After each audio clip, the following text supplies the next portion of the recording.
खाने मुखलाई जुङ्गाले छेक्दैन भने चाहिँ गाइज यहाँ के गरिरहेछन् यो भिडियो चाहिँ अन्तिमसम्म हेर्दै जानु होला, हजुरहरूलाई थाहा हुन्छ।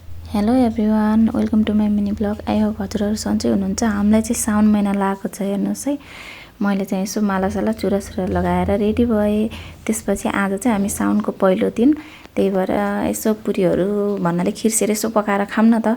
कहिलेकाहीँ झ्याप्पै यसो बिर्सेर मासु यसो खाइहालिन्छ नि त, त्यही भएर यसो खिरसिर पकाएर खाइदिनु पर्यो आजै भनेर पकाएर खान थाल्यौँ। खानको लागि चाहिँ बनाउँदैछु मैले चाहिँ। अनि यो चाहिँ हजुरहरूले स्मुथ भन्ने थाहा पाउनु भएको छ कि छैन, तर मैले स्मुथको टी सर्ट लगाएर हजुरहरूलाई देखाएँ। अनि यतातिर चाहिँ मैले पुरी बेलेर राखिसकेको थिएँ, अनि उता तेल पनि तात्यो। अनि त्यसपछि मैले चाहिँ यता पुरीहरू मजाले फुलाएँ, मजाले कति राम्रोसँग फुल्यो के। फुल्न पनि पुरी चाहिँ मलाई चाहिँ खासै ठुलो ठुलो पुरी बनाएको चाहिँ राम्रो लाग्दैन कि गाइज।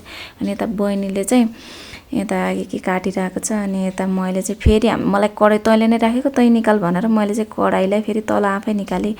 अनि त्यसपछि अनि बहिनीले चाहिँ यता सबै रेडी बनाएर राख्यो। अनि यता अब अलिकति मेथी फुराएर अनि त्यसपछि तेलमा अनि फ्राएर अनि खुर्सानी फ्राई गर्दैछ। अनि त्यसपछि अनि बहिनीले चाहिँ यता के रेडी बनाउन थालिसक्यो। मैले बहिनीलाई बनाउन त तिमीले मिठो बनाउँछ भनिदिएको, त्यति बनाए त फुरुङ्ग भयो मेरो बहिनी नि। त्यसपछि यतातिर रेडी गर्न थाल्यो हो। अनि त्यहाँबाट मैले चाहिँ यसो भिडियो बनाइदिन थालेँ।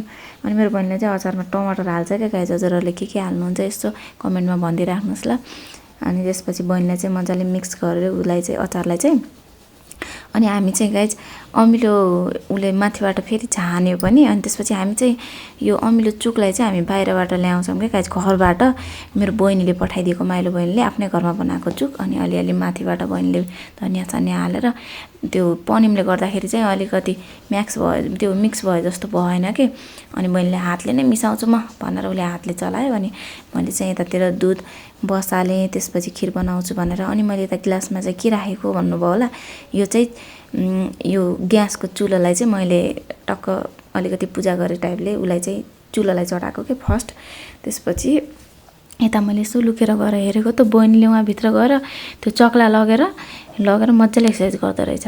यस्तो हड्डी छालामा पनि एक्सर्साइज गरेको कहाँ सुहाउँछ र गाइज।